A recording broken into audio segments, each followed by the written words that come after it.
we all kind of live with this feeling that there's a certain acceptable level of pain that goes with playing the trumpet. But what I've learned over the years is actually that acceptable level is zero. If we're hurting ourselves and we're really like damaging ourselves to the point where it hurts when we cut something or we really feel bruised or battered or whatever that is, we're not doing it quite right. This episode contains adult language and adult humor. Since when have trumpet players ever been considered adults?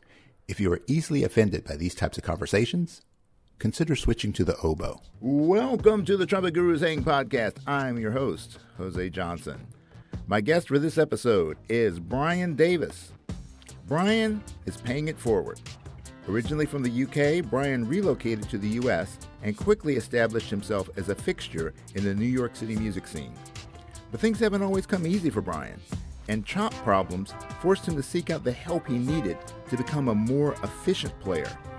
He's now committed to providing practical advice to trumpet players around the globe through his Airflow music books and videos. So, pour yourself a big glass, pull up a chair, and let the hang begin.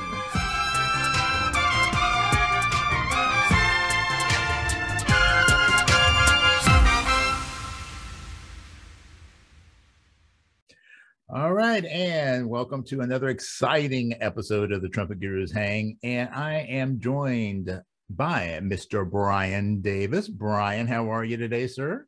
Very well, thanks, Jose. Great to be here. Hey, man, it is an absolute pleasure to get to meet you.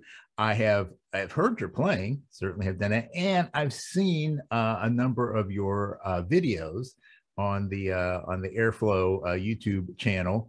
And definitely want to talk about some of that stuff because I'm fascinated by all discussions, practice and pedagogy. So we're going to dive into that, I'm sure. But as we were talking in the pre-hang, I don't know why I just thought you were still over in England. You've been over here in the United States for a while. So what created that transition for you from being in the UK to coming over here to New York? Yeah, I mean, that was a long time coming. I moved here in 2009, so I've been here for a little over 12 years now, and it's actually, I mean, it's the same old story. Why does a musician move anywhere? It's for their partner. So my wife is from here, and she likes it when I live in the same place as her. So that's basically the story. Yeah, I hear you on that. So, So I mean, prior to that, I was a road guy for a lot of years. So I was in England. I never lived, apart from very briefly, in London. I always lived in Leeds, which is where I went to school years ago, and so from there, I ended up on tour a lot, and I was a tour guy for better part of 15, 16 years, something like that.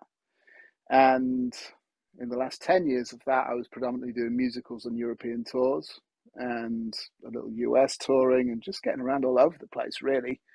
And it was on one of those early tours in '99 that I met my wife, and so we long distanced it because I was on the road all the time. We did that for about 10 years, and then I moved here. So that was that, basically. Yeah. So it's funny to talk about like the different paths that people take, like career-wise. And you have a lot of people that are just they go from college, from university into a teaching gig, maybe some performances here and there, and then you have the other people that tend to go on the road gigs, and just get their education out on the road. So what is your take on? I mean, like, I know for yourself that you said you spend a lot of time on the road. What are some like the big lessons that you took away from that, and how does that shape your approach to playing, education, and the like? Yeah, it's interesting. I mean, I followed the kind of traditional path and went to music college and was super into doing that, but I realized fairly soon that if I wasn't playing, it wasn't any use. Like, it's interesting. I come from a family of teachers. My parents were both teachers at one stage. My siblings are both teachers in high schools and what have you. And so that's very much in our family. But that was never something I particularly wanted to do because my own experience as a music student in college was that the syllabus didn't actually apply to me. And so I took what I was able to take from that experience, but I knew that I needed to get out there and work as much as possible to figure out what this was really all about. And so the thing that became available to me was lots of traveling around and playing with people. So that's what I did basically, and I was fortunate to get into really nice situations. In the late '90s in England, there was a huge boom in Latin music and salsa and things like that. There was a huge upswing of people wanting to learn to dance it and all that kind of stuff. So that it became a scene for about 5 or 6 years, and it still continues to an extent, where there was just a lot of clubs and a lot of great bands playing that music. And also, in England, we had a lot of the folks who were escaping Cuba but didn't want to go to the route of completely defecting, so they didn't want to go to the States. So we had a lot of Cuban folks, and it's interesting when I play Latin music here, I run into a lot of folks from Puerto Rico or the Dominican Republic or places like that, more so than Cuban folks. But in England, there was a whole lot of Cuban folks that I got to play with. So I got to learn. I had the chance to learn the music from that standpoint, which was really interesting, and was something that when I was first playing with Arturo O'Farrell here in New York, we played the Sunday night gig at Birdland one week, and I was subbing in, and he said, "How is it that you sound like a 50-year-old Cuban guy? Like, what's that? Random English bloke who's just shown up on my gig." So, you know it was that kind of thing, and so that was a lot of my early experiences. And then through different things, friends and colleagues, I found my way into the musical scene, and that was a little steadier, and so that's what I did for a long time. But I think if you're going to be a musician, you've got to play a lot, and you've got to figure it out from that standpoint. And I came around to teaching later, and it's something that I love to do, but it required that time spent learning actually what it was really all about. Yeah. So it's like, your laboratory is the stage, Mm-hmm. and I find that kind of fascinating because I'm and by no means am I saying that people go the traditional route of getting their doctorates and things like that aren't great players, but this goes beyond music. It's really interesting how many people are in higher education that really don't, they've learned things from a theoretical perspective. Mm-hmm. They aren't like real world skill people. I mean, you see this in music, you see this in things like economics, you see it in engineering or things like that. These aren't people that have, these people that have gone through the processes, and they become basically professional students, as Mm-hmm. opposed to people that have gone out and learned on the grind. Sure.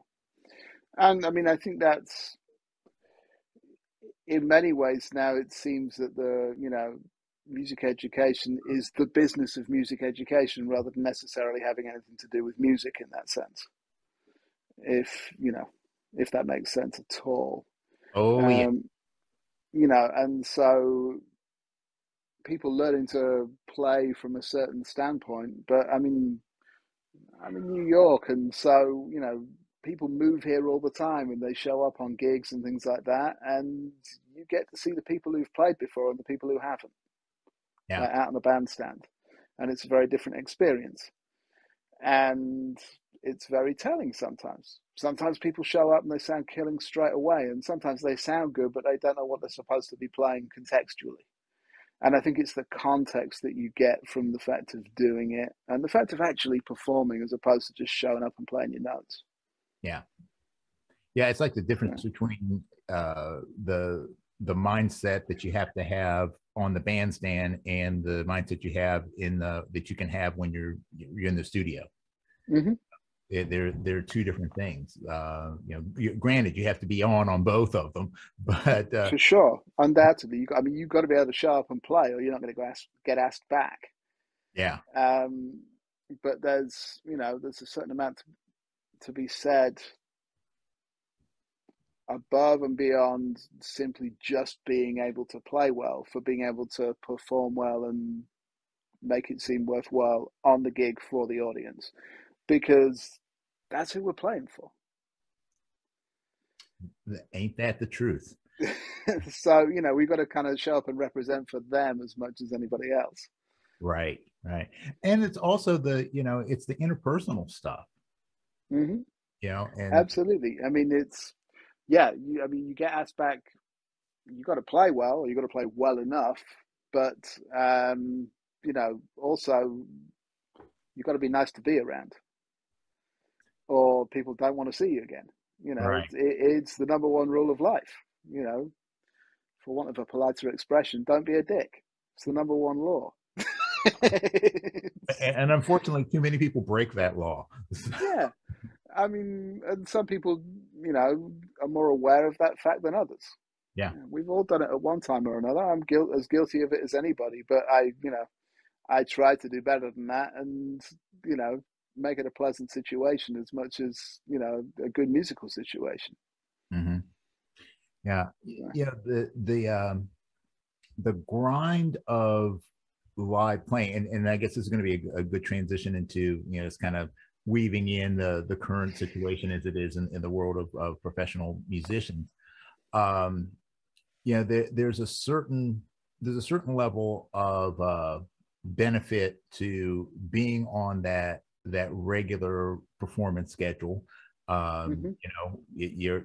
I mean, your chops get stronger, your endurance gets better, you're getting stronger to a point, but then there's Mm-hmm. also that if you're overplaying, or you've been in some bad rooms and you ended up blowing your chops out, that you have to figure out how to maintain yourself and be able to make that next show, even though you're blown out. And those are the things that you only learn through the experience of being out there.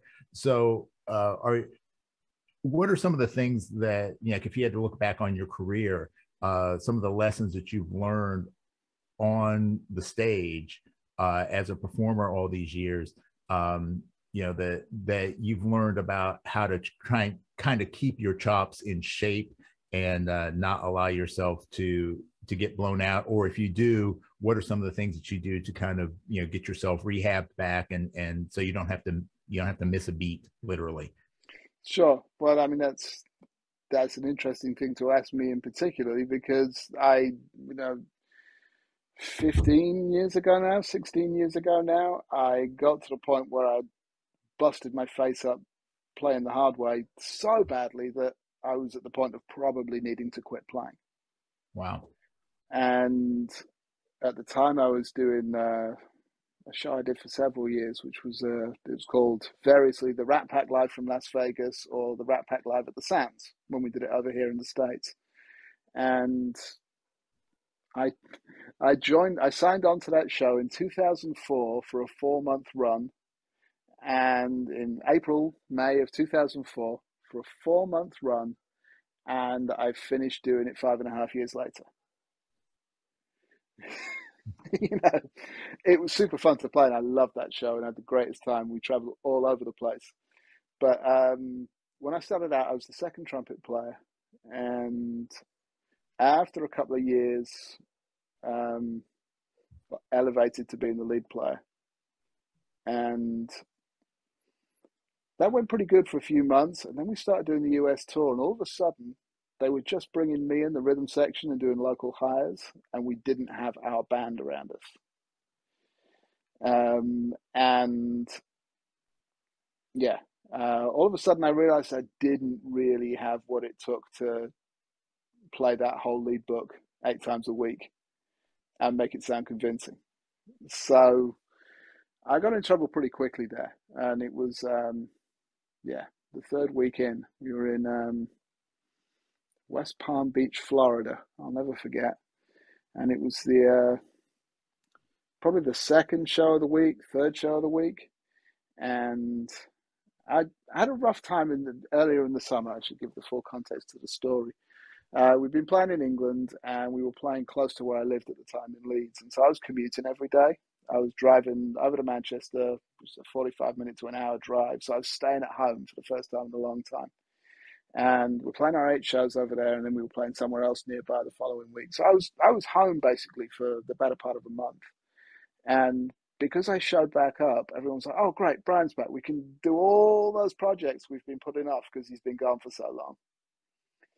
And so I was playing 8 shows a week and just absolutely chock-a-block, playing things in the day, on the off day, driving every day. So little sleep, too much playing, and I was already busting myself open to play what I was playing.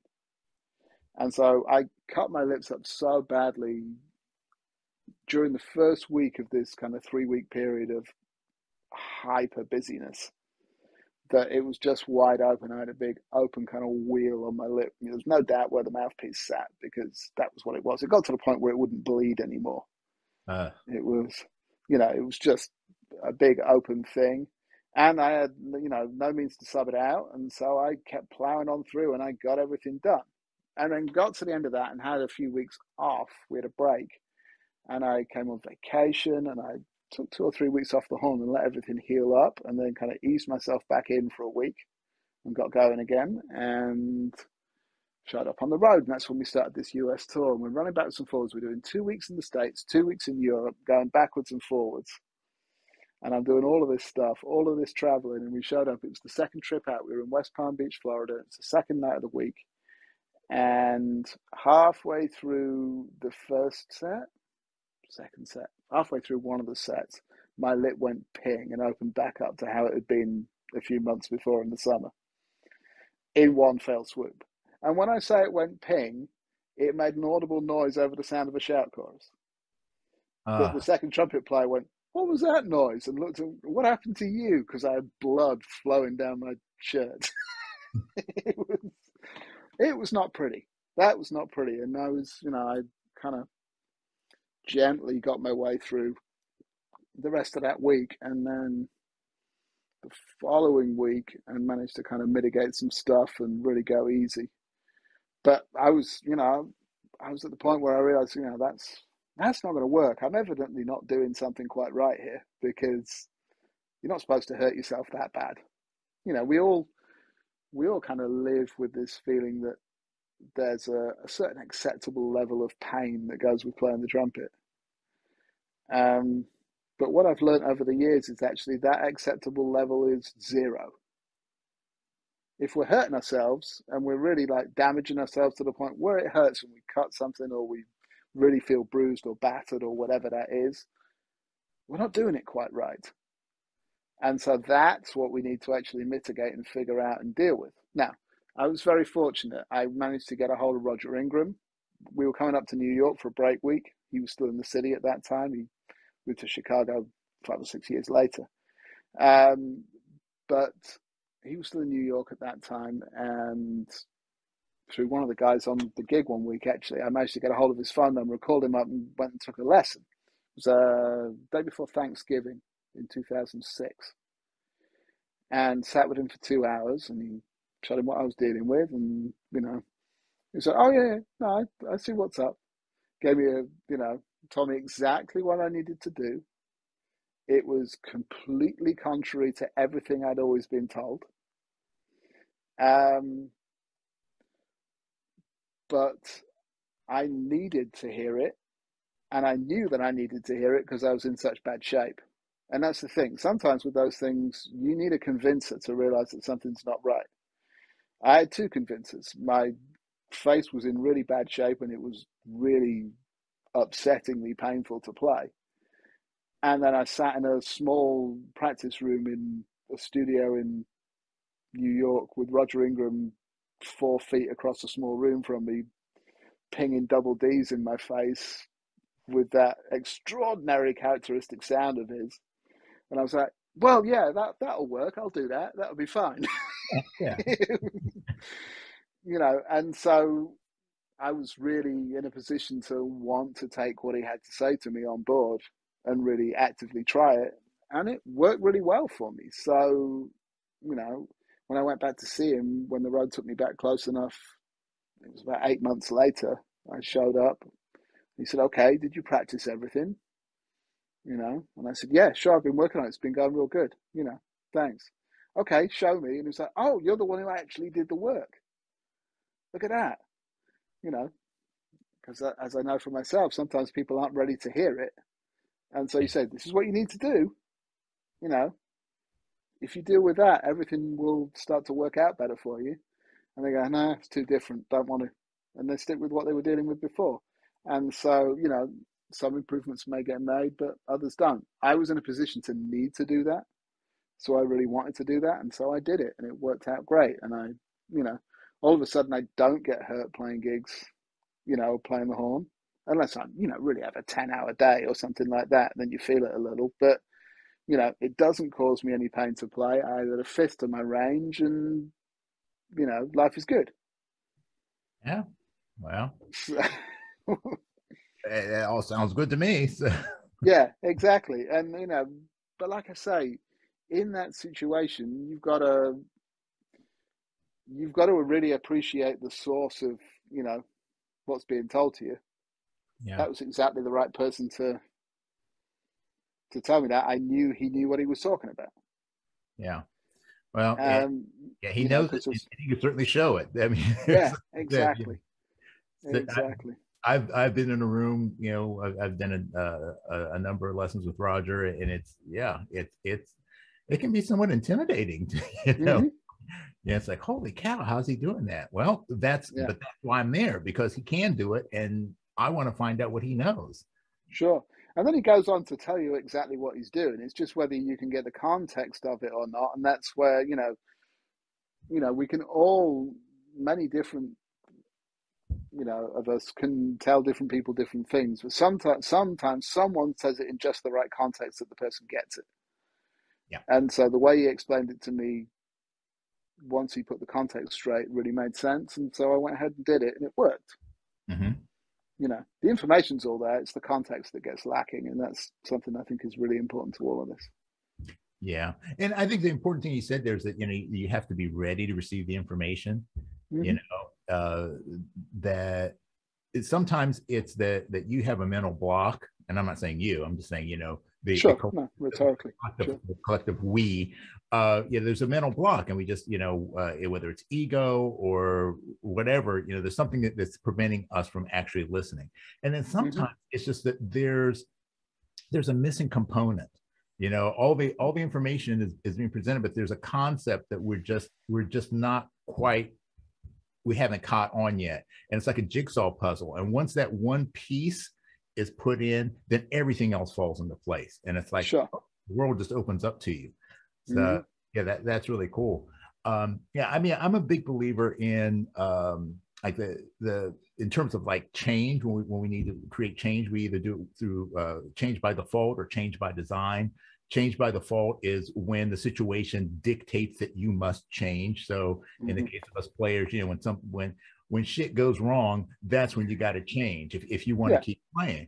But then and that's where most of us find ourselves, is that we don't change anything until it's usually until it's late in the game. And we could have mitigated a lot of these things if we had been proactive in our diagnosis and our way of approaching playing. But then the people who change by design, those are the people who are actively looking for information and actually actively experimenting with what they're doing to try and find a more efficient way of doing things, the efficiency and the consistency. I think those are the two things. So, I mean, do you find yourself in that kind of world now that you've gone through this, drastic change that you had to do? Or are you kind of very conscious of trying to find, subtle ways of tweaking what you do to make sure that you stay on top of your game? Yeah, I mean, absolutely. It's interesting. I mean, I keep coming back to the word context, but even before that time, I mean, I knew that there was obviously a better way I could play, and I'd done that for years and years, and I was actively following, really checking out different methods and things like that, and talking to different people as I went around, and taking lessons with folks or talking to colleagues on the bandstand and all that kind of stuff, and really actively trying to do something better and getting tips where I could find them. But until it was put in the context of the fact that what I essentially didn't understand what I was supposed to do with was breathing and how air was supposed to work. So everything I was reading and learning was through the lens of my fundamental misunderstanding of what that was. So it worked to a certain extent. It made me stronger here or more flexible there or something like that, But then, once I got turned on to what I was supposed to be doing with my air, everything slotted into place. And I was like, that's what everyone else was talking about all this time. So I'm always dealing with things like that. And I'm always checking out different people's methods and, different parts of the pedagogy and all that kind of stuff to try and figure out how I can make myself better, how I can better contextualize things for my students, find a different way to coming around to it if someone isn't understanding what I'm trying to get them to do, and so I'm constantly messing with that stuff. That's what I do all the time. Yeah. So who are some of the people that have had these kind of profound influences on you? I mean, obviously Roger is one of them, but who are some of the other people or methodologies that have kind of been either the big part of the puzzle or those little keys that unlocked the knowledge that was kind of, like you said, was out of context? Well, I mean, it's a lot of it is working with the various books and things like that, and it was, it would be hearing somebody someplace and then saying, well, I always worked on this, and then kind of saying to them, okay, what's the basics of how you do that? And which book do I need to get? Because I'm moving on next week, and so that's how that would often come around. But I mean, some of the other influential people in that regard, I mean, I had great tips at one stage when I was still back in college from the great Derek Watkins, who came through to do a workshop at school, and I was actually checking out his signature horn on the trade stand, trying to play some high notes because I still fancied myself as the high note guy even when I didn't know what I was doing, back in those days. This is again mid-90s or something like that, but I'm sitting there and I'm trying to play a double high C, and I get a tap on the shoulder going, put the second and third valve down and don't blow as hard. And it's Derek, listen, you sound all right, but that's why you're not doing it. And I mean, I didn't get so much more information than that from him. I didn't really, until many years later, have a chance to talk with him at any length. But that was an important thing because he was one of my heroes growing up. He was the man as far as we were all concerned in the UK. One of the greats of all time, and very sadly missed now. He's been gone now for a number of years, and I still hear that sound when I play. That's the kind of the pinnacle of my early experiences, was hearing what he sounded like, both on records and live. He was an extraordinary influence. But then, I mean, there's other influences over the years. Brian Lynch is a close friend of mine, and I've learned an enormous amount from Brian in I guess it's probably almost 30 years that I've known him now. I met Brian when I was working as a stagehand at my small town jazz festival when he came through with Phil Woods in '92. So, I've known Brian for a long time. And I mean, his thing is much more about approaches to playing jazz and different music and things like that. Some chopped stuff as well, but he's an absolutely. Have you had Brian on the podcast yet? I'm sure that would be really interesting. I have not. I need to get connected with him somehow. So we can make that happen. I'm sure that would be all right. That would be really valuable for everybody. All right. so he was another extraordinary influence. And then just different people that you work with as you go around. I've had occasion to, work a little with Roger. I've had occasion to, meet and talk with so many people. We played the show in Los Angeles, and I had Rick Baptiste and Dan Finero on the bandstand with me for 2 weeks. And they were very kind to me and took me around to do the kind of trumpet sites and things like that and see some sessions. And I got to meet a lot of people, including Wayne Bergeron and like great Warren Looning and Ewan Racy and all kinds of people like that through those connections. Mm-hmm. So, I mean, it's all those experiences. Sometimes it's just snippets, but it sets you off on a path and re-engages the interest, so you start looking at things again. Yeah. Well, and I think that right there is so crucial, that sometimes we want everything laid out in front of us. We want to get a 10-hour lesson, or we want someone to take us under our wings and mentor us for 30 years. But sometimes the best lessons are just like the one you got from Derek, which is just that one little bit of information mm-hmm. can just lead you down a path that's going to give you so much stuff that you never expected. But sure. it just all starts with that one simple thing. And I think sometimes we tend to ignore the small stuff. Mm-hmm. But that's the stuff that's the foundation for all the big changes. Yeah, absolutely. 100%. I couldn't agree with you more.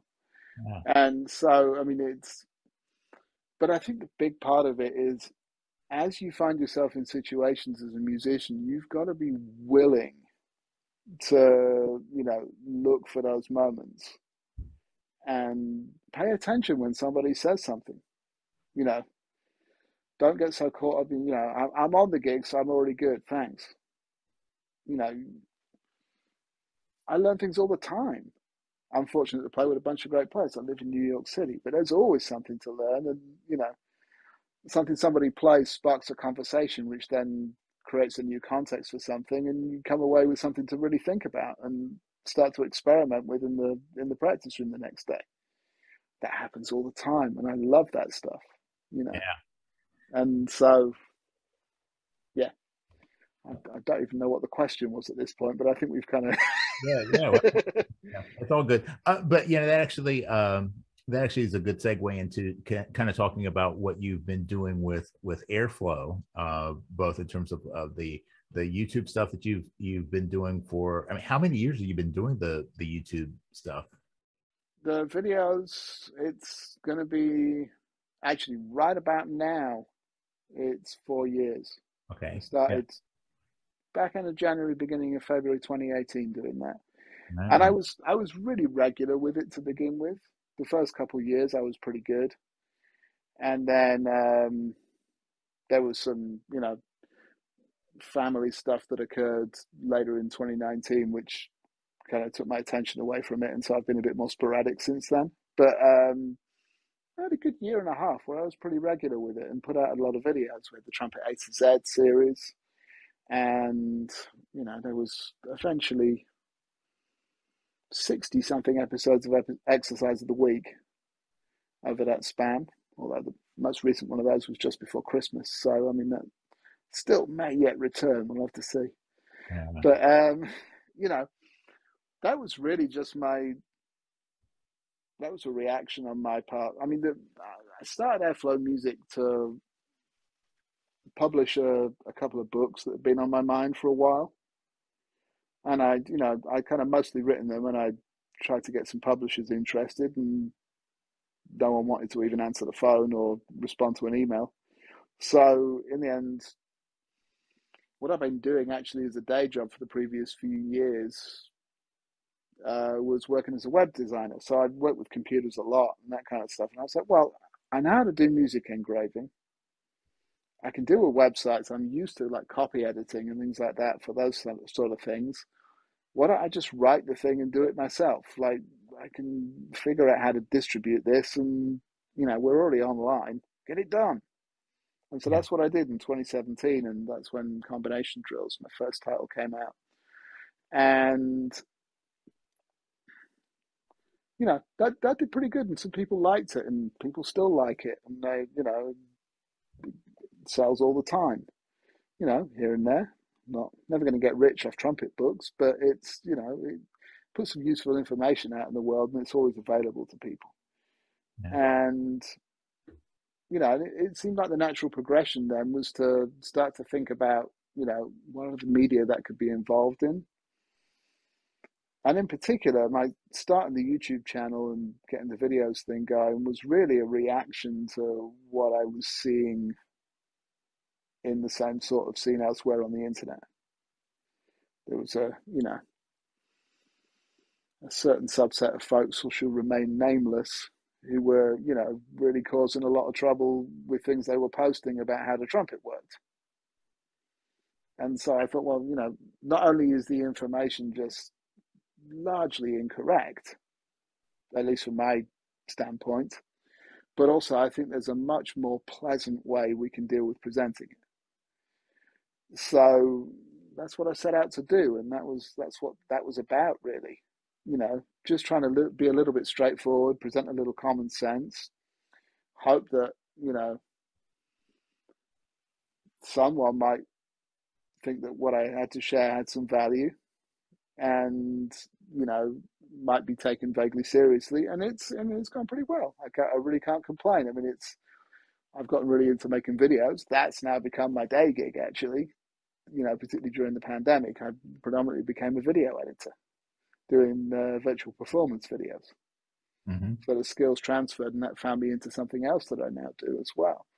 But it's just interesting how these, little things you become interested in just lead you down a different path and make you think about something slightly differently. Yeah. Well, and then finding the theme that exists in all of it. Like you, I've had a lot of different swirls in my career path, and there's a point in my life where I looked at people who had similar experiences in having a lot of different things that they've done over their life, and thinking like, man, why don't you figure out what you want to do, and just do something. But then I started now, as I've gotten older, I'm able to look back on my life and see it in context. So that's going to be the word of the episode. I'm going to do that. Absolutely. Like the old Groucho Marx thing, the secret word. You said the secret word. Yeah. And the word is but if they will see my life in context, I see that everything I've done actually plays into what I'm doing now. All of those skills, all of those experiences, they just coalesced into something that's different than what I thought. But hey, but yeah, it's taking the lessons that you've learned and applying them. And when you do that, then everything you do is a kind of practice. I may not be practicing my horn all the time, but a lot of the things that I do in my day job, and in this my afternoon job and my job, they all work together because they're about listening, they're about understanding, they're about taking ideas and creating something out of it. So everything supports everything else. And I think that's kind of a really cool place to be at in life when that happens. Yeah, and I totally agree once again. And it's interesting, but I can look at all the different things like that I've done, and the central crux of it has always been about the trumpet, and music has always been at the backbone of it. So for 6 years I was a web developer, and that's what I did for a living. And I was starting to lean back towards playing some again. But I did, after I moved to New York, I completely took a year off the horn. Partly for immigration reasons. I wasn't allowed to work, so I didn't. And now as it turns out, it was great preparation for a global pandemic. I already knew I could cope with not playing the horn. Yeah. Being outside the house and what have you. I wouldn't wish it on anybody, but that's what we dealt with. And but the website job that I had was predominantly building websites for musicians. And I came at that to begin with because I had my own website and I'd figured out how to do that. And then I remained good at it because I had the musician's work ethic of showing up and actually doing some stuff and caring about what I was dealing with. And also, you know, I understood what musicians needed on their website because I'd had one for so many years. So again, it brings that context back to it. And yeah, I mean, it sits at the heart of everything that happens. So, you know, some people will look at me and say, oh, that's the guy from YouTube who, you know, now in the greater world of YouTube, that's a small niche of people who would say that. But even so, you know, without even being aware that you know, I'm fortunate to play with all these great bands and do all this great work in New York and on the road now. But some people know me from that and then wouldn't think ever that I would teach or do anything else, Right. you know. So the trumpet's always in the middle of it. I'm not sure really what I do either, you know. Oh, well, you know, I was looking at your books, and your it seems like you have a an obsession with odd time. So your technical studies that you did, your takes on Clarke, um, what has driven you to use the odd time, the odd meter as a what do you see as being the benefit of that, and you know why is that theme appearing in your work? It it started because I was, you know, the original exercises were written because that was the deficiency in my own playing. I ran into a couple of situations where I found myself way out of my depth, even though I figured that I had no reason to be way out of my depth because of a fundamental lack of familiarity with playing in five, you know. And it was as simple as that to begin with. And then I realized that, you know, on a different occasion, I'd really sucked at playing in seven. So I was like, well, maybe if I did this more, you know, I don't think twice about playing or reading something in four or three or two. You know, why is it that we don't, you know, deal with these other things in quite the same way? You know, why don't we have that familiarity? No, it's down to repertoire and it's down to the music that we tend to listen to, of course. You know, but by the same token, there's no reason it should absolutely throw me for a loop to encounter a 7/8 bar in the middle of a 4/4 chart. But it does. And I bet for most of it, it does at some stage. So that's where that came from. And also, it's the twisted technical studies in particular, they're all variations on Clarke too, but they're all in 7/8. And that one was actually born on an Ellington band tour in Japan in early 2020. Because I was sitting in the hotel room, jet lag, trying to practice, like falling asleep to myself playing Clarke 2, which I really wanted to do, but I was so zoned out on it because I played it for so many years and it was always the same. And I'd already created all kinds of variations of key centers and tonalities and directions and playing it upside down and backwards and forwards and things like that, you know, that may be more familiar. And I was like, what can I do to this to get the exercise that, like, get the work in, but keep my brain engaged? It'll help me get past the jet lag and it'll also just help me be a bit smarter about this. I was like, okay, let's figure out a version in seven. And it falls so awkwardly for me mentally to play those things after 30 plus years of playing in the regular way, you know, that I still practice those on a comparatively regular basis and still struggle with certain ones. And so I think there's something to be said for that, just, you know, changing it up just that little bit, just to make it a little bit more interesting and keep you engaged with it rather than it becoming a kind of mindless pursuit of, I must play these 7 pages of stuff. You know, we can all become a little drone like in our practice sometimes. Yeah, yeah, and that's it's kind of like the blessing and the curse of the way the brain works. You know, it's like, Mm-hmm. you know, habit is so important to us because, you know, we want to develop those skills. We want them to be mindless, you know, so that they're Mm-hmm. automatic, so that our body knows what to do better than our brain does. But the problem is then that when we're practicing that consistently, then we actually start to, if there are any inadequacies in what we're doing, because we're repeating them in that mindless way, we're actually reinforcing the bad habits instead of being completely engaged and Exactly. so yeah, Yeah. that's good stuff. Yeah, I know, and it seems like Clarke too tends to be. I mean, it seems like everybody plays Clarke too. It seems that's Yeah. like but I've seen some really interesting takes on the Clarke method.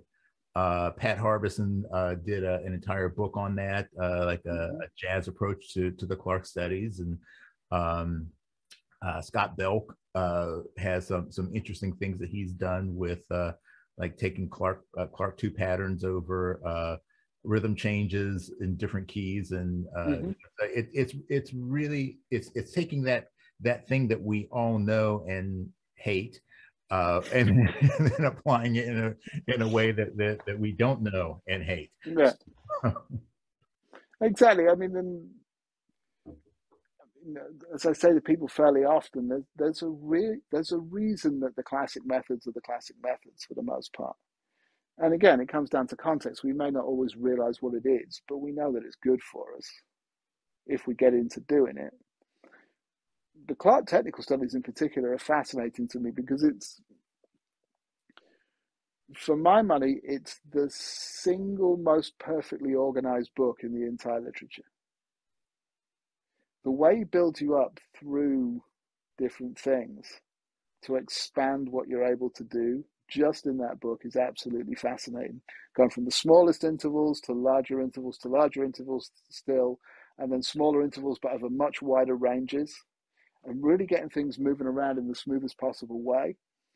It's really, you know, telling about, you know, his approach to his personal playing and what he was able to accomplish. Because, I mean, now these occasional recordings of Herbert Clarke playing things surface, and he was extraordinary. And we kind of figured he must have been because, you know, it's the Clarke studies. But he really was an extraordinary, extraordinary player. And so, and maybe that was news to me because of the generation I'm a part of, and maybe, a generation older knew that because there was more people who personally knew him. That's entirely possible. And that's my own kind of slightly younger person's take on that. Because I'm, in my late 40s as opposed to any older. And, I know certainly from some of my slightly older students that they, may have studied with Claude Gordon or somebody like that, who was a direct disciple of Herbert Clarke. And therefore, there's more of a lineage there. Mm-hmm. But yeah, it's just interesting. But for me, if you were to have one trumpet book to work on that you could get pretty much everything you need from, only with the most minor of variations, it would be the Clarke studies. Yeah. Well, there you go. There's something to be said about it. And then there's a side of the classics of the classics because there's a reason. That's the reason it's stuck around. Mm-hmm. But again, let's go back to our secret word context. Taking into context the skills that were required, certainly the fundamental skills of the control, the flexibility, the accuracy, all of that is certainly, that hasn't changed at the core, but it's expanded. What's expected of us now, especially if you're going to be a commercial player or a freelance player, there are limitations in there, both in terms of rhythmic concepts. That's why I think that Sure. time. Well, exactly, and yeah, the rhythmic thing, and what I like to think of as the subdivision chain, if you like, breaking things down by something more than twos or threes. Um, you know, Pretty much everything in standard pedagogy deals with just working in multiples of two or three, and it's very rare that you run into anything else. You know, it's not these days especially rare to run into quintuplets in a piece of music or septuplets or something like that. So it's important to know how those sound so that we can execute them correctly, while also dealing with the basic fundamentals. And again, we tend to I think we tend to focus too much on things being an exercise to work on a specific technique. You know, oh, this is my tonguing book. Oh, this is a flexibility book. Well, no, but they can all be everything if you just make slight variations on the exercises and, you know, like you say, change the context. We're back to our magic word again. It's, you know, at the heart of everything, as far as I'm concerned, is actually how smooth we can play something. And that's the thing that I focus on when I'm working on things, is making sure that my smoothness in transition, both from note to note and across an entire phrase, is where it needs to be, while getting the necessary accents and what have you out of it. And that goes whether I'm playing in, you know, the low register or the high register or anywhere in between. You've got to try and play that with as music, and that's what we need to try and get out of it in the end. We come back to context there, you know, of course. When people come for lessons, what's the thing they ask most about? High notes, you know. But they never ask, you know, how do you play a high note? You know, I need to play a high F in the course of this lyrical solo. It never comes from there. It just comes like high notes. We're back to our context thing. It's, you know, that's what's always lacking. And so it gets to be interesting. So, I mean, changing things to bring it all around into odd meters and things like that is just, you know, bringing that familiarity with things into the things we work on, so we're a little bit more adaptable and a little more capable when we run into different situations. I think your thoughts about, you know, the requirements of what we might have to do as a freelancer are absolutely spot on. You know, there's more stuff we're potentially called upon to play these days than there ever has been. Yeah, and you know those demands. I think it requires a tweaking. It doesn't mean that we throw out Clarke and Arbenz, you know, Schloss. Absolutely not. Yeah, you know? But it's taking them out of the context that they were in and putting them into the one that we're in right now. Mm-hmm. Sure. Although, to be fair, with Clarke in particular, if you actually, you know, not you personally, but if one actually reads the instructions, a lot of that stuff is actually there about how he intends for you to expand what's on the page. That's particularly true in the setting up drills, which is another great Clarke book. You know, he will actively have you build up to the point of playing these, you know, extended chromatic figures all the way up to high G and beyond, if that's what you need to do. And, you know, if you actually get that far and remember to do that, it's fairly common for us to take Clarke 2 and slur it and tongue it. But we're supposed to do that with all of those things in that book, if we really get into it. Now, I'm as guilty as anybody of not doing it. But, you know, at least I know it's there. Yeah. True enough. True enough. So with your approach, because I actually was just before we started this session, I was checking out your video about you know, the connection, you know, your approach to what you personally focus on in your practice as kind of your mantra. So that smoothness and that connection, when you're working with someone, and you see that is a major issue. I mean, what is one way that you help to put that thought into a way that person can grasp and get a hold of and start to work with? Well, I mean, it partly depends on how well you know the person you're dealing with and what they're, you know, some people will react to dealing with things in a certain way, and some people want to be more conceptual, and some people, you know, with some people you just say, you got to really play it slowly and figure out what that is. And, you know, those kind of crunches in the way we may play through something are indicative of the fact that that's just never happened. But, you know, some people need to approach it from a more conceptual standpoint, and, you know, oftentimes it's about getting your breathing and your support correct, and that fixes a lot of the stuff. And then when you come back to it, you have a new context on practicing it. It's interesting. I know you talked to Peter Bond recently, and Pete's someone I know a little bit from New York. I actually met him when he was first putting his book together. He called me on the phone one day because he was in the singing trumpet in the middle of the book there somewhere. There is a small gallery of people's embouches, and I'm among the people in the book. Because basically he was in Josh Landris's shop in New York and was like, okay, I need local pros to get their pictures that are embouches. Like, who am I not thinking of? And Josh or one of the guys said, have you checked Bryan? And he was like, I don't even know who that is. Looked me up, got my phone number off of Josh, I guess, and, called me out and said, would you be interested in coming and doing this? And so we got to talking, of course, as we're sitting in the little practice room, and he's taking a couple of snaps of my chops as I'm playing.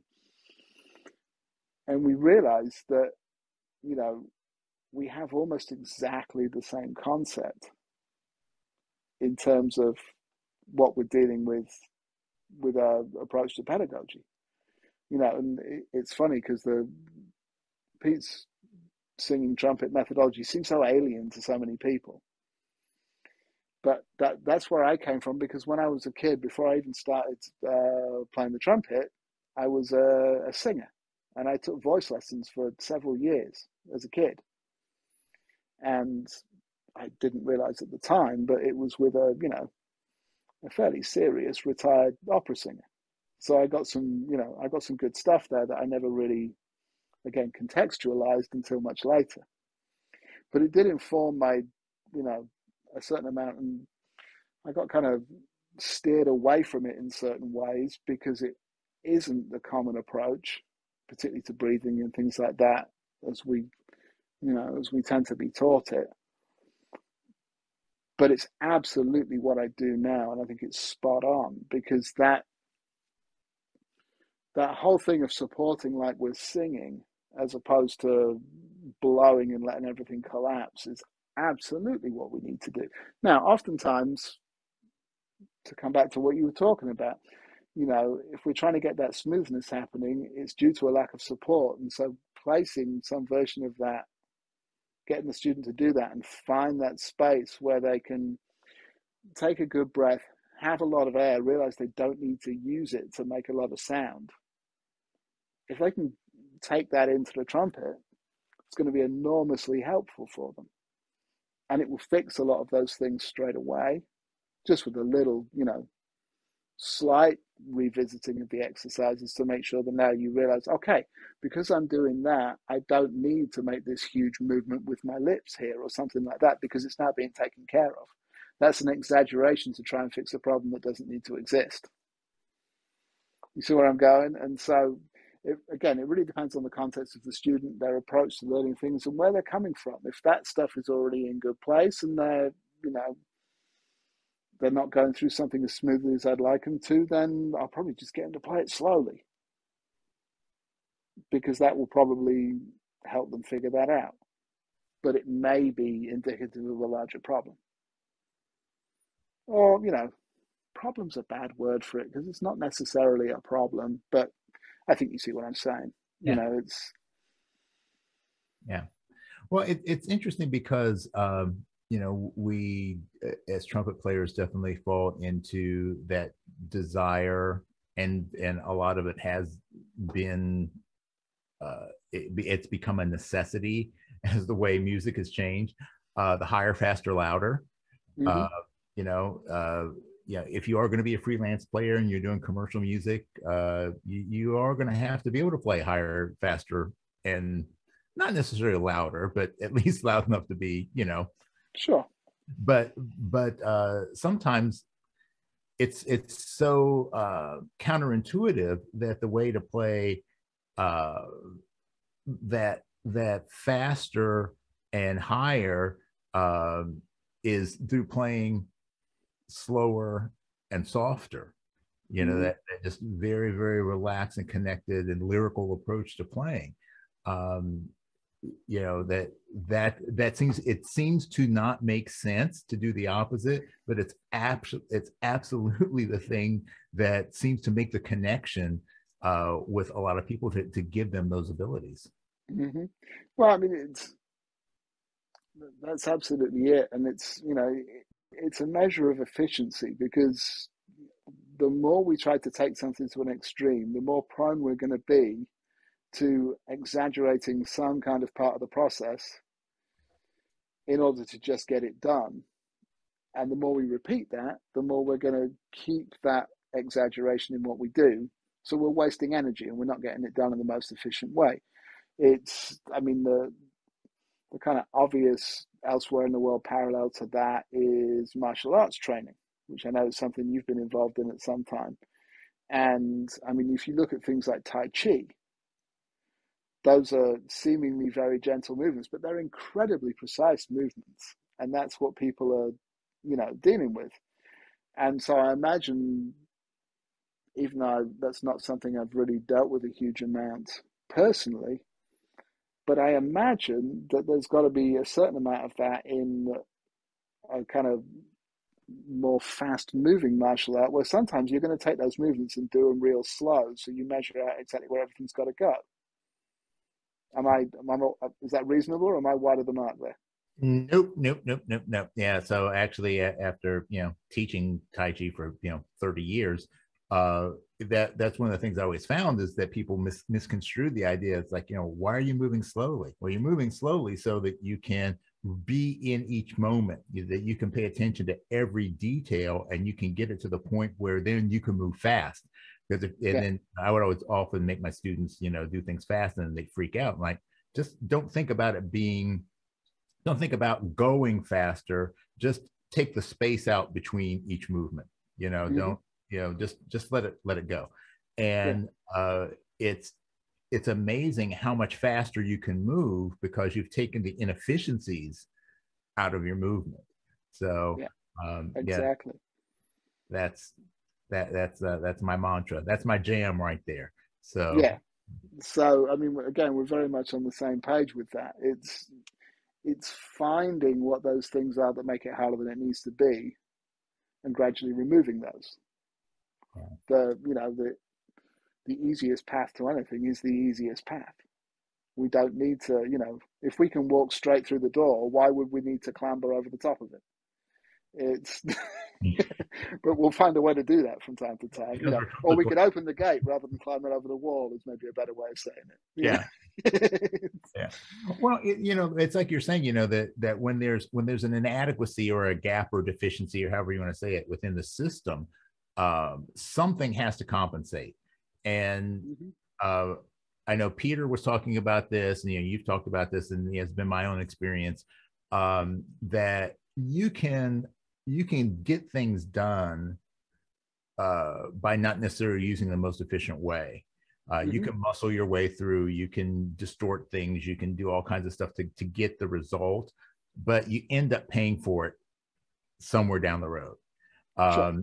But when you find the most efficient way, then you have there's, and I think this is where people sometimes get messed up, because it becomes almost a matter of semantics, but it's the way you think about or describe things. Because a lot of times when people think about efficient playing, they're thinking, they think about it as being like no effort, like no pressure playing, those sort of concepts. It's like, sure. Well, no, there's always effort, meaning there's always energy that's expended.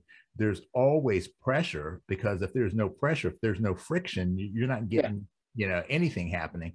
But it's just having the right things in the right place. When everything in the system is working properly, then nothing has to compensate, nothing has to overwork. And I think that's where we start to get into problems, because we'll use the high note ring on the horn to compensate for the proper support of our air. We'll contort things. We'll rely on the equipment trying to compensate for inadequacies or weaknesses in our structures. So I think that concept of lyrical playing and connected playing and focusing on that's going to highlight where any of those deficiencies lie, and then it gives you hopefully an opportunity to address it and figure out the most efficient way to work with it. Yeah, absolutely. And those efficiencies come in different forms as well. I mean, it can be about playing high, it can be about playing fast. It's also about approaching the low register in the right way and really getting down there in a way that really opens up and lets you play those notes without them getting tight, you know. And there's all different kinds of things like that. But yeah, I mean, not sure what more there is to say about that particularly. It's Yeah. So as someone who's you're doing online lessons and things like everybody's had to be forced to do that. It seems like in the past couple of years. Yeah, but it's funny because when that became a thing early in the pandemic. I mean, I teach at the New School in New York as an adjunct occasionally. Semester's just started. I don't know if I have anyone this semester, but anyway, all these things came out. We're going to have to transition to these lessons being online. So if you need technical support, and I was like, no, I'm good. I've been doing this since 2008. I've been doing this way since before it was hip. Yeah, exactly. Yeah, it amazed how many, even like doing this podcast, how many people, professional players that don't have, they don't have a setup that's conducive to doing any kind of online stuff. It's like, man, times are changing, my friend. Times are changing. Yeah, absolutely. I mean, I've been into a little home recording. I've gotten really good at it the last couple of years. I've been, getting somewhat good at it a couple of years before that, because I saw that something like that was going to come, and you've got to be available in the way that you can be available for people. Yeah. Again, that's the freelancer's mantra right there. But it's yeah, I mean the online teaching thing in particular, it's become now not only a necessity but now acceptable because of it. And the same complaints that have always been there about it remain, but it's a darn sight easier than catching an infectious disease or having to travel halfway across the planet. So, it's, we're sitting here. We're sitting here this afternoon chatting. You're 3 hours away from me or whatever, a couple of states over. I was teaching a lesson to a chap in Sweden this morning. I'm able to do that because of these things. I'm not finding a downside in that. Sure, if we were sitting in the room together, some things might be easier. But either us sitting here having a conversation or me sitting with that person in Sweden talking about the trumpet and dealing with the peculiarities of that. But, we still have the opportunity to actively in real time communicate, which is much better than me needing to record something, have them record something, critique it, record something else as a response. That gets long-winded quickly. Yeah. So that's the downside to the YouTube thing. That takes some production time to put together. I mean, likewise, as you know, dealing with a podcast, it's all very well to sit here for an hour or two and have a chat, but then there's a certain amount of post-production that goes into that, which is a time-consuming endeavor. Yeah. Yeah. And so, people don't get it. So, yeah, I've mentored a couple people here at the facility that I work out of that want to start podcasts, and I don't know, maybe I scared some of them off when I said, okay, these are the things you need to think about, because this is the reality of it. Sure. And it's just like with being a trumpet player, it's like everybody wants to get the big gigs, it's like, yeah, you'd love to be, on tour, you love to be on the big stage, you love to be in the studio. All right, but let's really look at what those people, whether it be like you or you're talking about like Dan Fernero or some of the other guys, some of the New York guys like Frank Green or people like that, Peter Bond. What did they have to do? What did you have to do to get to that point where you're able to have that kind of life? It's not, you're not going to get there if your priority is playing video games and watching TikTok. You've got to shed. So yeah, I think that those are the things that we go back to our earlier conversation about the influences and the context of things, that sometimes we take things for granted and not look deeper into what lies under the surface of success, whether it be success in the career or just success being able to play a passage you haven't been able to play before. Sure. And then, I mean, of course, you say that, but then, of course, you've got perceived levels of success. There's a certain metric you could say I'm successful at this. There's certain metrics by which I go, I don't do anything. There's some people out there really working, doing some nice things. Yeah. But it's, you've got to find your place in your life and how that works for you and how you're able to deal with it. I have a couple of students, slightly younger cats, who are on the kind of extended pop tours and things like that. And they're really struggling with the travel aspect.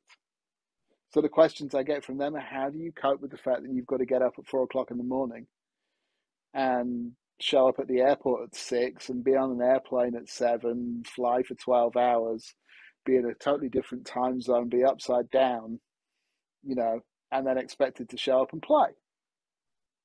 And it's, well, you do, because that's actually what the gig is. That's just what you got to do. You got to figure out that, that if you've got a 4 a.m. lobby call, it's maybe not the best idea to go and get horrendously drunk until 3 o'clock in the morning, as an example. And again, many of us have been there, mentioning no Bryans. And, but, it's, hopefully you learn from that experience and figure out that what that is, and you figure out the quickest way to get your shots from cold to ready to go, in case you don't have time to sit and do that protracted 2-hour warm-up that you've been promising yourself, or whatever. Yeah. If it takes more than about 3 minutes, then you're probably in trouble. On a basic level, sure, we can all do a little bit better by warming up a little bit longer, but you've got to be able to run and gun sometimes. Yeah. Well, I've had that conversation with a few people. I think that I had a really good conversation with Kiku Collins about that, about some of the things that people, if you want to be a commercial player, particularly in the world of like touring acts, big name stage acts, here's some of the things you should think about, like, how to learn choreography, how to learn how to, try out your shoes before you hit a gig, all those little things that you don't learn in school. Sure. And it's like you said, man, how do you manage doing those 4 a.m. lobby calls? Well, that's the stuff you learn from experience. Those are the road lessons that you learn. And I think that those are some of the most valuable ones, especially for the musicians who have had a sustainable career doing that, been able to do it with some level of longevity. The only reason you're able to do it that long is because you've developed those kind of skills. And there's a lot of that work ethic can translate into so many different areas, like we were talking about earlier. It all comes together. Yeah, exactly. Oh, man, cool. Well, I think we talk about all this stuff for ages, but we do have to get through our obligatory standard segments. The first of which is brought to us by our mutual friend, and I say that in all honesty, our mutual friend Michael Barkley of Barkley Microphones, and this is Sound Off. And Sound Off, we want to talk about your approach to creating sound, that beautiful trumpet sound. How do you think about it? How do you approach it? And how do you coach or mentor people through a process of developing the right sound for the job? Yeah, for me, it's one of those things that's dangerous to say as a kind of blanket statement, but it comes down to air. But it comes down to an understanding of what actually needs to happen with that. It's not about a quantity of air and anything like that. It's not a more air scenario or anything like that. But you got to make sure that you breathe, and you got to make sure that the tank is reasonably full, so there's fuel for the endeavor. The energy that you're going to transfer has got to come from someplace. And so that's the first thing you need. But then, as I said a little bit before, I very much take a singing approach to it. you know, if I support in the same way that I would when I'm singing, and I make sure to engage properly in my core, so, it's that, deep breaths, chest up, that's in so much of the pedagogy, famously in Claude Gordon and things like that. But, in all of them, in some version, you get that stuff happening right and get to the grips with the fact that you really don't need to blow to make a sound on the trumpet, then generally you're going to be better off. Now, once you get to the basic grips of that, then what you've got to do is you've got to play things like your long tones and that kind of thing to really experience what it is to sit in a slot and find where you are and make that sound the most beautiful way it can sound in whatever, scenario you're playing. And, through doing that, you can learn to brighten or darken the sound and change it and what have you, and be where you need to be with it. But it comes from those fundamental things of good breath support, an easy approach. I subscribe to much more of a singing or even sighing approach to how the air moves than a blowing approach, as it were. And, a lot of it will be really depends on the sound that we want to make and the register you want to deal with. I mean, definitely if you're playing in the high register and you're trying to play lead trumpet all the time, you're going to maybe deal with a more high compression thing, both in terms of abdominal compression and both in terms of intraoral compression to really get that speaking and out there, but it's still not going to be a lot of air. And that's the thing that people get kind of mixed up on. And it comes back to what we were saying about efficiency. You're putting too much air through the thing, you're making your lips work too hard. If your lips are working too hard, they're over muscled, over tense, they're not going to vibrate as well. So the sound's not going to be as nice. And you'll be in danger of buzzing through the horn rather than really resonating the horn. So, but again, in terms of one simple thing to do, nice deep breath and imagine that you're singing, because that will tend to keep your chest up, tend to employ some resonance rather than force, and probably be the best basic standpoint to begin from for most people. All right. Solid. But while we're talking about that, and since we mentioned him, Michael Barkley Microphones. If you haven't checked out Barkley Microphones, and I know you have, Jose, but for anyone out there listening, you got one on right there. Mine's on the stand in the corner here, waiting to go for the next session tomorrow. And you got to check these things out, because what Mike has done here is just an extraordinary piece of kit. And I've never had a microphone that has been able to create such a rich and honest sound with minimal stuff done to it. And then you look at it and you find out how much it costs, and you're like, hang on, that's a third of the price of anything comparable. What's that about?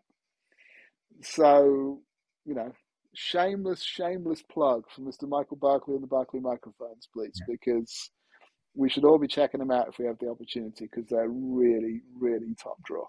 Yeah, not so shameless plug for me, but yeah, and this ties into the whole concept, that we were talking about earlier, kind of like the people that are doing it, and Mike has there was an inadequacy, there was a gap that he found in his technology. It's like, well, I need a better microphone. I can't afford to go out and buy, this vintage Royer, so I'll make one of my own, and sure. He was able to do that. And if you're a trumpet player, I mean, this is a mic made by a trumpet player, so the specs definitely favor us. So you owe yourself to check them out. So, Mike, you can send me the check in the mail later. Me too. Thank you. A bottle will be fine too. So our next segment is brought to us by one of our other sponsors. It's Geared Up, and it's brought to us by Venture Mouthpieces. Venture Mouthpieces, where technology, design, and craftsmanship intersect. Use the code TrumpetGurus21 to get 10%. I always mess it up. 21 to get 10% off your orders. So Geared Up is about gear. Obviously, we trumpet players love to talk about gear, but in true trumpet gurus fashion, I don't want to really dive into what you play as to why you play what you play. What's your mindset in terms of gear and the role gear plays in making your sound as lyrical and smooth and connected as possible? Yeah, it comes down very much to balance for me. I want to, you know, the horn that I play, I've played for 10 years. It happens to be a Shargle James Morrison, the Meister Trompeter series, like the actual artist model rather than the JM1 or JM2. I went to Shargle just on a whim, basically, one day because I was playing in the next city. And one of the guys from the shop that I knew came by and said, "Would you like to come by and check out some horns?" So I went there with absolutely no intention of ever playing one of their horns. But I went and I picked it up and I tried it. And they were really trying to strongly sell me on a different model as well. Actually, as it happened, they had, something new that was out and they were, "Check this out. We think this is the latest and greatest." And James's horn was a year or two older by that stage. And I picked that thing up and I was like, no, no, no, no, you don't understand. This is coming home with me. And, you know, we'll figure out how that works and what the peculiarities of that are. But this is what's happening today. So but the reason for that was that, you know, it played in such a way that I found an instant improvement in the color palette I was able to get out the sound.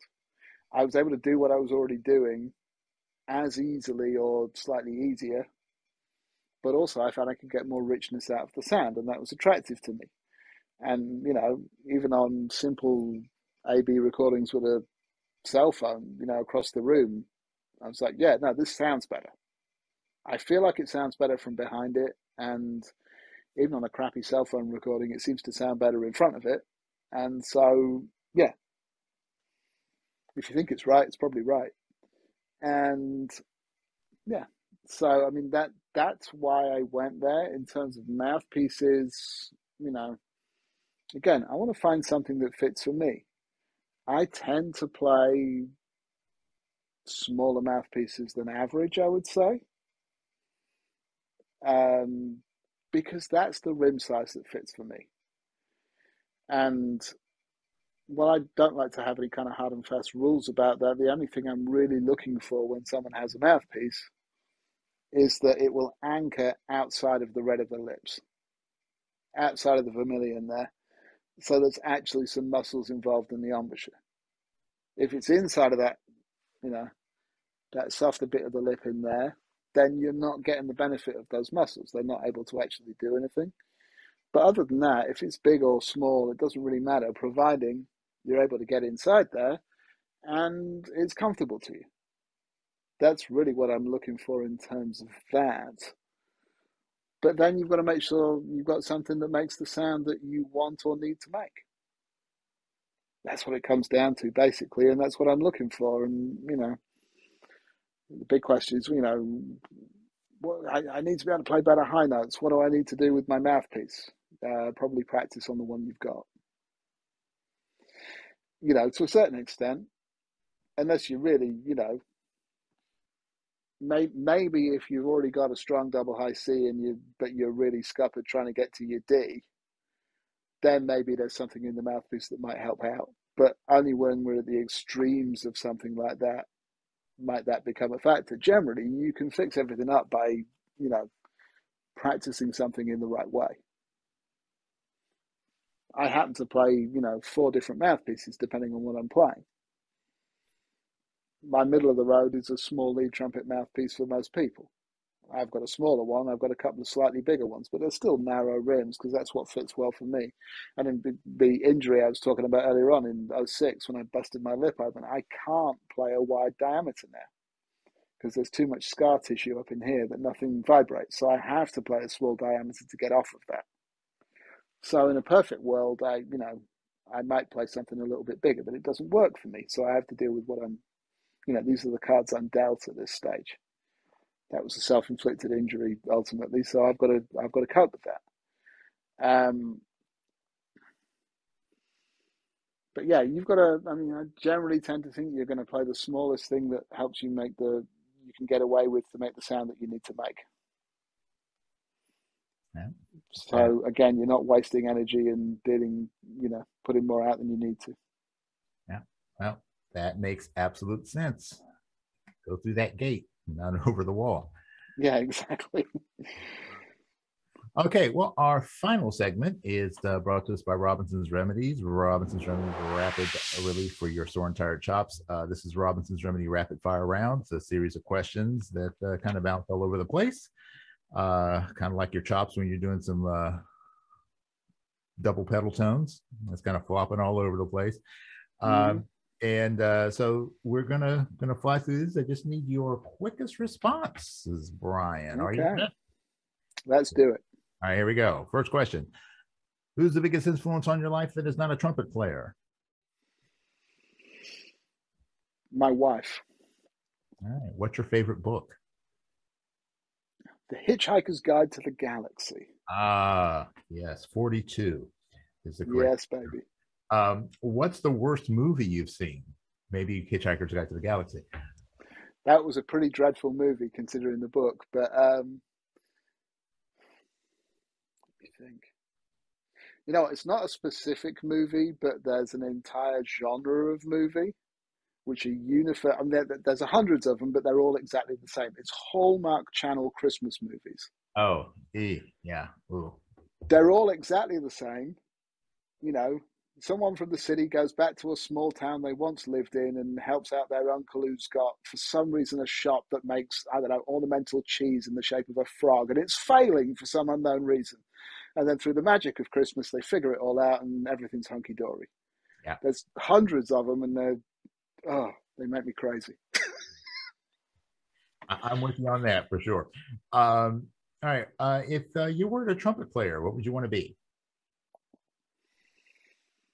Right now, I'd be doing what I do in the meantime, which is editing videos most of the time, probably. Yeah, it's fun stuff. It would always be something with IT because that's what I've always done on the side. All right. What's your favorite drink? Fun drink or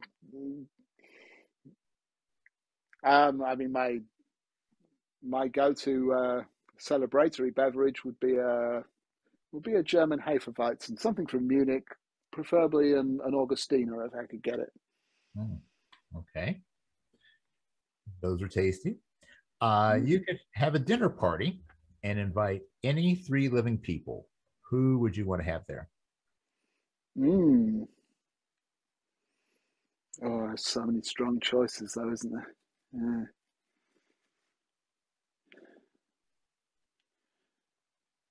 I think definitely high on the list would have to be Stephen Fry. I don't know if you know who that is. Oh, I know Stephen Fry, yes. English comedian and author and writer and actor and presenter and what have you. But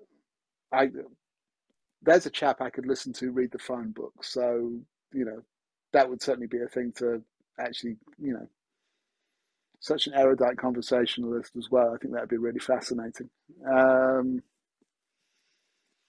Let me see. Who else will we get?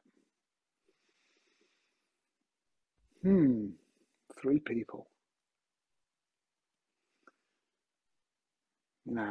It's fun to consider putting people together as a set. I mean, it might be interesting to put him and Hugh Laurie back together because that's got to just be entertaining. Oh my gosh, yeah. So that might be a thing. Throw Rowan Atkinson in there, and then you've got the trifecta. Well, that's true, but then you're never going to get a word in edgewise. Yeah. So, not that you'd necessarily want to, but it's somebody for them to actually debate something sensible with.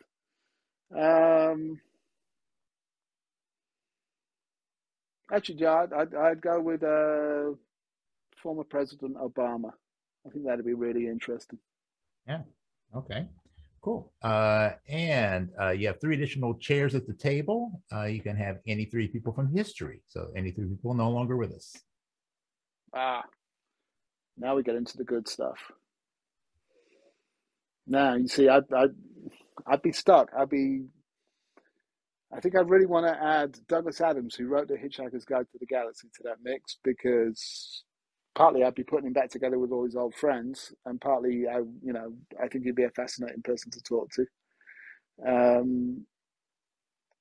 But then outside of that, I would be tempted to take it in the realm of trumpet, you see, and have a chance to actually check out some of the thoughts of people. I would probably go Herbert L. Clarke and Carmine Caruso.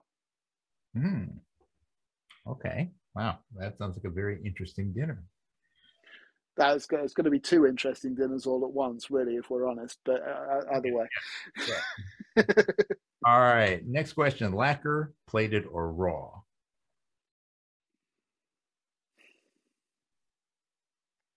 Whatever sounds good when I play it. Okay. What's your favorite quote? Oh, well, let's stick with the Douglas Adams thing. Time is an illusion, lunchtime doubly so. Or the other one is, what's so bad about being drunk? It's all about context. Ask a glass of water.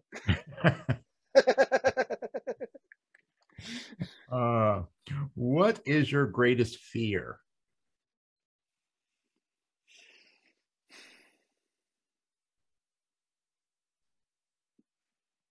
Probably being unable to play, like having an injury of some sort that removed that.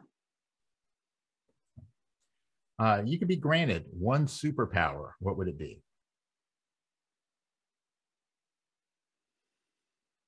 Does teleportation count as a superpower? It certainly does. Yeah, let's do that so I can stop spending quite so much time on airplanes. There you go. Yeah. You can book as many gigs as possible. Exactly, and just show up instantaneously. That'd be nice, wouldn't it? You could actually bounce back and forth between gigs, like between Yeah, songs. yeah. You could fit them in on the break, couldn't you? Yeah, exactly. That would work with your chops, but yeah. All right. What aspect of trumpet playing do you think is the most overrated? Oh, it's high notes without a doubt. And what do you think is the most underrated aspect?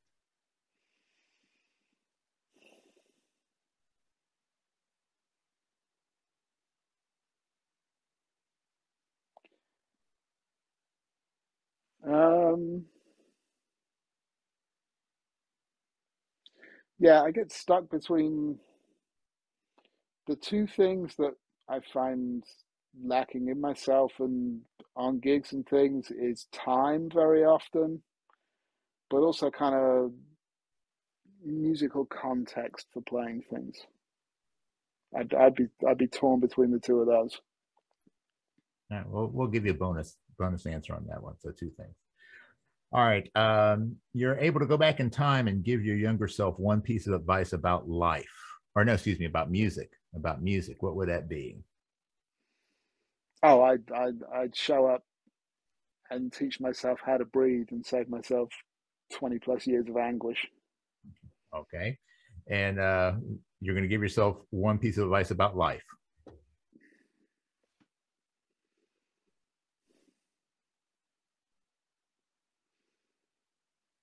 I think we get into the realm of self-awareness. You're going to hear a lot of outside voices that seek to tell you that you're doing something wrong. And it's not that that's valid, but consider the source. Very good. And the final question for you, Bryan Davis, what do you want your legacy to be? Oh, there's something I hope not to have to think about for a very long time.